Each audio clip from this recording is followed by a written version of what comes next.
and we're about to do a behind-the-scenes tour of Living with the Land. And the kids love getting salmon. Salmon is the best thing. I mean, it's so good. We talk about it after we ate here last year. And this is the Seasons Cafe restaurant down here. It's a quick service meal, fits your dining plan. And then back here is the big restaurant, the Garden Grill. And we're gonna be eating there after we take the tour.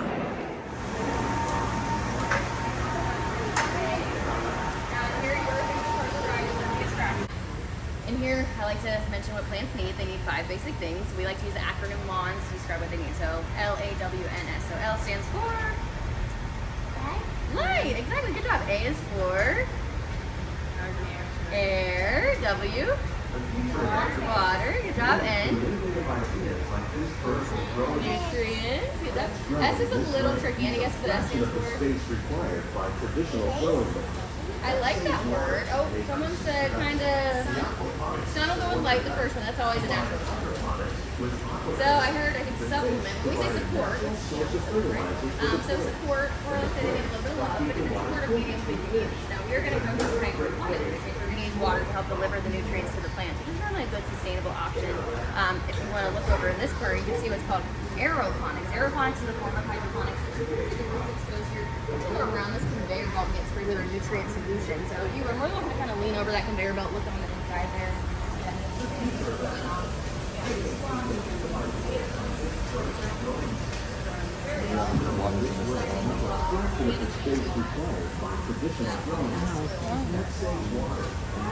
And it's going to help them grow very fast.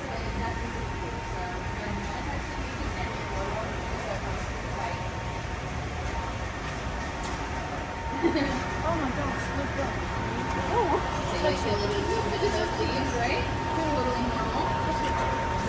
So, say there's an animal who has some of these. Oh, I don't want to get hurt. I don't want to get eaten. Raw, not water, but you can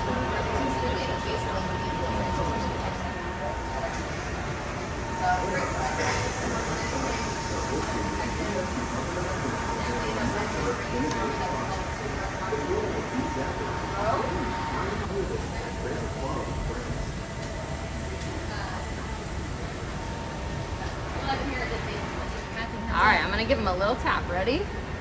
All right. It's kind of a big tap, but see how he closed up very quickly there.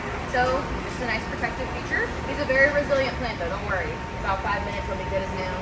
They're looking nice and fresh. I promise. He needs water. Please don't hesitate to grab some. Stay hydrated. It's very hot. Now, this is just a simplified grow tank for a fully hydroponic system. So we got water and nutrients combined in here. We got light and air exposure going to these flowers. And then we have a nice little polystyrene wrap for support. Now, this is dianthus. But they're also going to get a support medium here. It's called rockwool. Rockwool is a spun volcanic rock, kind of a lighter, fluffier texture to it. It makes me think of cotton candy or house and insulation, but still firm enough to provide the support the plant needs and allow good transfer of the nutrients throughout. So we like this one. We use this quite a bit in the greenhouse. Coconut core is another great option, just the outer shaving of the coconut, so nothing too crazy. And then we have perlite, which is going to be puffed up volcanic rock. We use that a lot in these vertebrates here, actually. But we can combine different mediums to play on with it. A lot of different options with this. Now, I know I said we weren't going to taste anything. We have some cucumbers that were harvested this morning. Anyone have a cucumber or melon allergy that they're aware of? All right, I'm going to get those ready. While I do, you guys are more than welcome to take a picture of that if you want. I'll put this back on in just a second just so algae doesn't build up, but if you guys want a picture now, take one. And I can always take it off in a couple minutes. And then there's also a QR code you guys can check out too. That's going to give you more information about the land, hydroponics, sustainability, make your own system. So if you're into that kind of stuff, check it out. It is gloves on. They're a thin-skinned, seedless, birthless variety of cucumber. They're called Davita cucumbers. We're going to see them in the next greenhouse. Basically, fancy term, parthenocarpic. But they're a sterile cucumber. They don't have to be pollinated. Has anyone been to Tiffins at Animal Kingdom? If you guys go there, they have what's called the land salad. Everything in it comes from the land, which is pretty cool. So it's the only dish that I currently know that every part of it is sourced from here, but we of course see where grow these interests. Now there is simplicity variety, they're an indeterminate variety. Basically, just means they continue to grow throughout their whole lifespan. So and then we also have some microgreens here. They're small, but they pack a lot of flavor, so those are great for the restaurants. They like to send them to the chefs for things like cilantro, fennel, mustard. We got popcorn kernels, sprouting, sunflower, all kinds of fun stuff will grow. But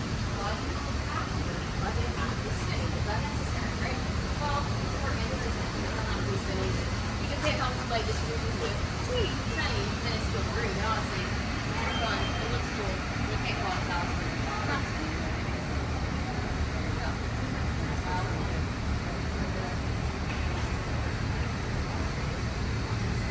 Now, some different varieties. We got Geronimo, which are the ones that we look at. Some of our sauce. They're definitely more of a fruit shape. We are nutrient film technique. So we have these pallets of lettuce. We're going to use these gutter-like contraptions. We're going to put the heads of lettuce in these little holes here. That is going to be supported by rockwool. So that rockwool, that spun volcanic rock, is a base or medium. And then we're going to pump the nutrient solution in this pump here. It's kind of like a pool pump that's going to recirculate the water, so we're not wasting a lot of water in the process. Good. And pump that solution to these little hoses here. Go down that drain, deliver the water and nutrients to the plant. So pretty efficient, quick.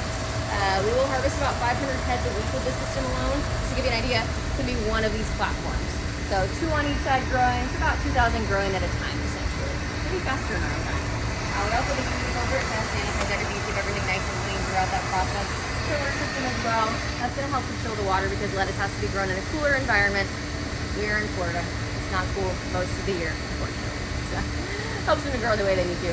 Now, even with harvesting about 500 heads a week, we still do not have enough to send to the manatees over at the seas. They eat a lot of lettuce. They eat like 7 heads a day on average.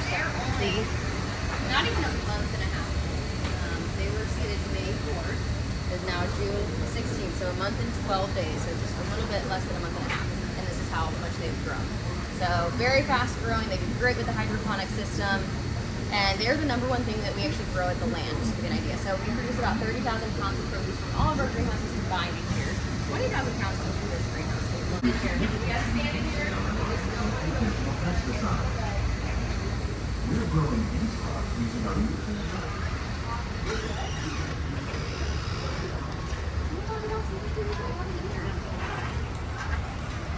Look at the size of that.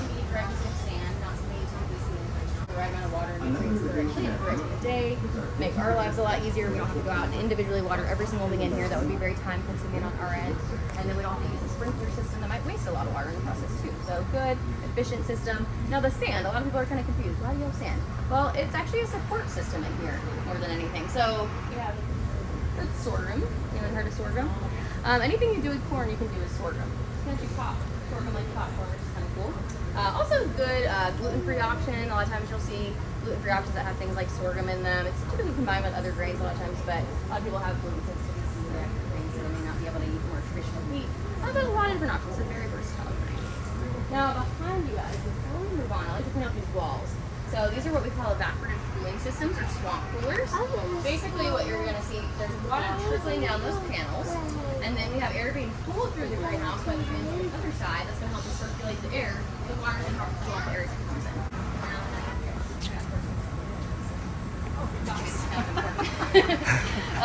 You'll see some little coffee cherries or coffee berries. Each one of those is going to have 2 coffee beans in it. Now, any guesses on how many coffee beans for about 8 ounces of coffee?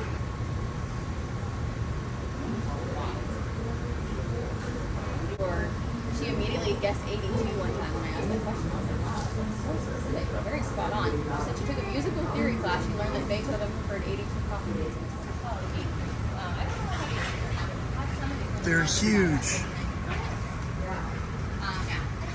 They're a long giant variety. So a lot of times they maybe use things like soup, big muffin flavors and other things. But very good option.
I always suggest checking out Seafood Watch. It's a wonderful resource. Seafoodwatch.org is the website.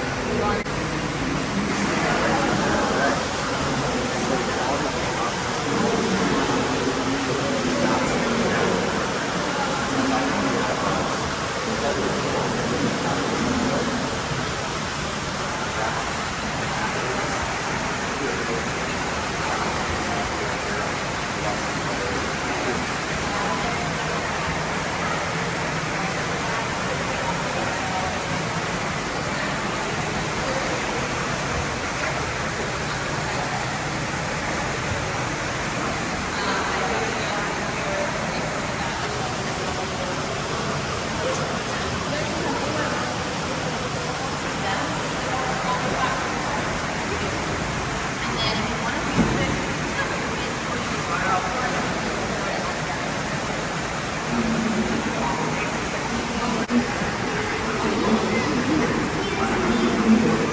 She's inside.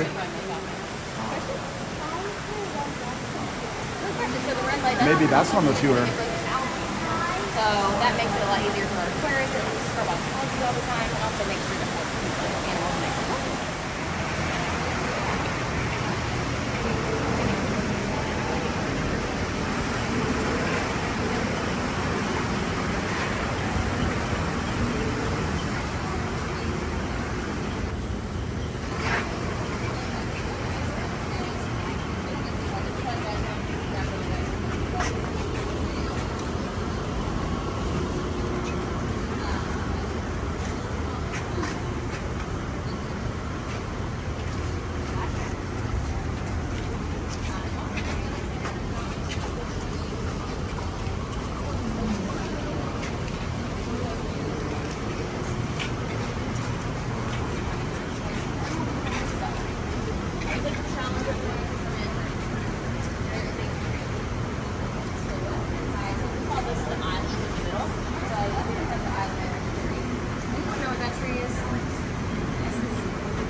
Good meat alternative. It combines well with a lot of different flavors. Anyone had like the raw drafters like this? Anybody? Yeah, did you guys like it? No, yeah, no is the correct answer. I tried it. I thought it was different. I'm not gonna lie. Some people say it tastes like juicy. I thought it was not that I've actually tasted it. It's different. It's very unique in texture. Some people say it's an acquired taste. If you eat enough of it, you'll like it more. I don't know that I would eat enough of it to acquire it, but it is very good when it's cooked certain ways, though, I will say. So if you go to Regal Eagle, that's in the American Pavilion here at Epcot, they make a really good barbecue jackfruit sandwich. So check it out. Great option if you're looking for a good area with lots of seating and AC on a hot day like today. Lots of good barbecue options if you like that. All right, now getting into some spices now. Anyone know what this one is?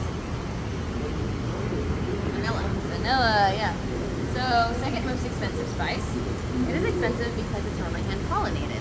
So it's a tiny little bee that naturally pollinates it. It's only mostly found in Central America, parts of Mexico, I would say primarily, but you gotta hand pollinate it most of the time. Just grow it, that's the places where it's grown. So it's very tedious, very time consuming, it's expensive. Anyone know the most expensive spice? Saffron, yeah. Now, very pretty kind of purplish blue flowers that you get from the saffron. Any guesses on how many flowers it would take to get about a pound of saffron? Maybe. Big number. That's a good guess. Add about 50,000 more, and then you're there. So about 80,000. So that's a pretty good amount, right? Give or take, right? So you'll see at the bottom picture they're separating out the different parts of the flower styles, stigma styles, different things that they're going to utilize. But it is a lot of manual labor, and the conditions are not always favorable. It's been a lot in the Mediterranean. It can also be very hot there. So lots of work. Now, I'm going to get out my little spice chest here. All right, my little spice chest. I'm going to pass this around. Pass on this one on this side. And then, spice cakes music. I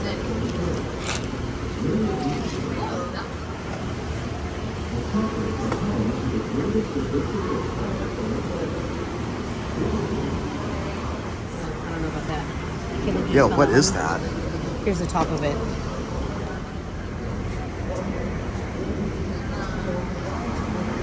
But we will head back this way.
And they really like these. They like to stomp on them.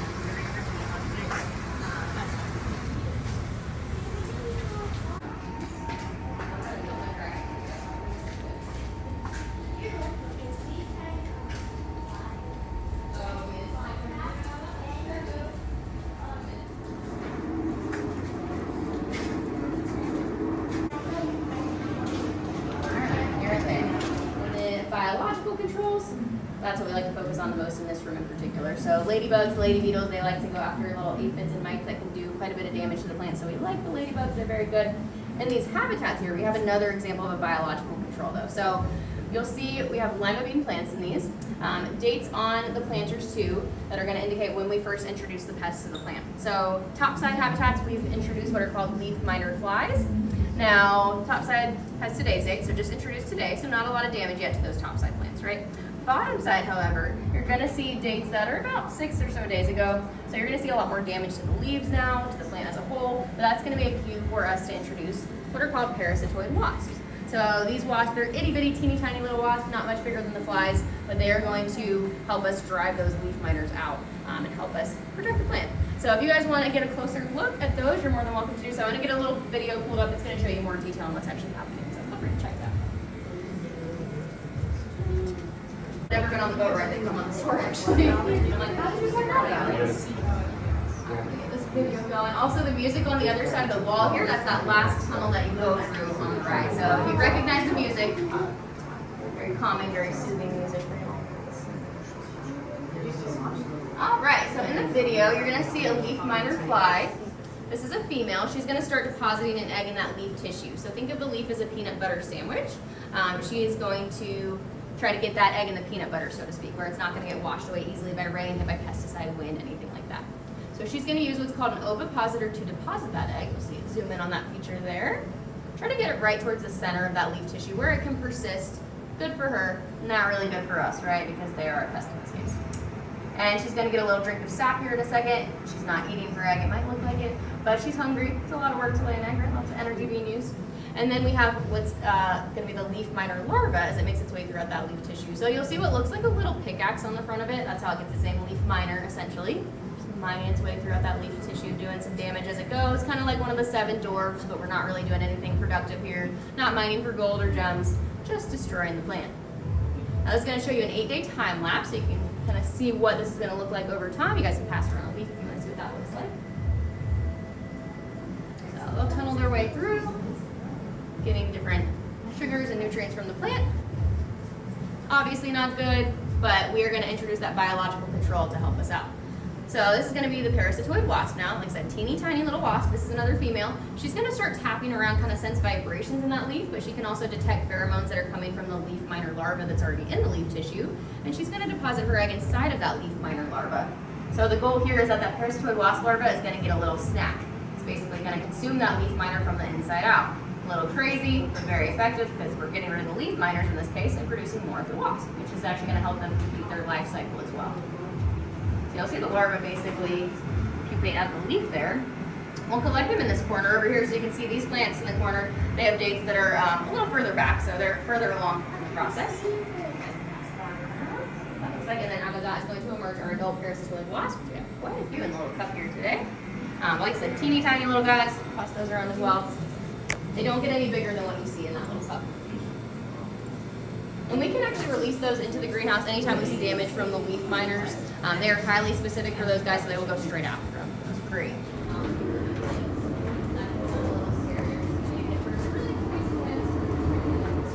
Right, so here you'll notice it's kind of a pinkish purple glow. It's going to be a combination of red and blue wavelengths. The red light is going to help them grow the roots more so, and blue is going to help the shoots, or typically the top side portion of the plant. Now eventually they will outgrow those jars and you can transplant them much further. Makes it a fun little souvenir. It's the only thing you can buy in Epcot until you get an Epcot crate. So very neat. Even a little chamber that's going to mimic that different type of environment than what we have on space or on Earth. So if you go on the ride, you'll see that chamber a lot of times in the window on the other side of the ride. Now, one thing I always like to mention about plants too is they have a property called totipotency. Just a fancy way of saying every single cell inside that plant has a total potential to become any other type of cell. So we don't have to start from seeds. We can bypass that seed germination phase altogether. Take a cutting from a mother plant, it's going to be able to produce all the different cells we need. So very fun. Any questions about biotechnology at all? Thank you. Yeah, of course. I'll have to check out your YouTube channel. Yes, right? yes, yes. Thanks.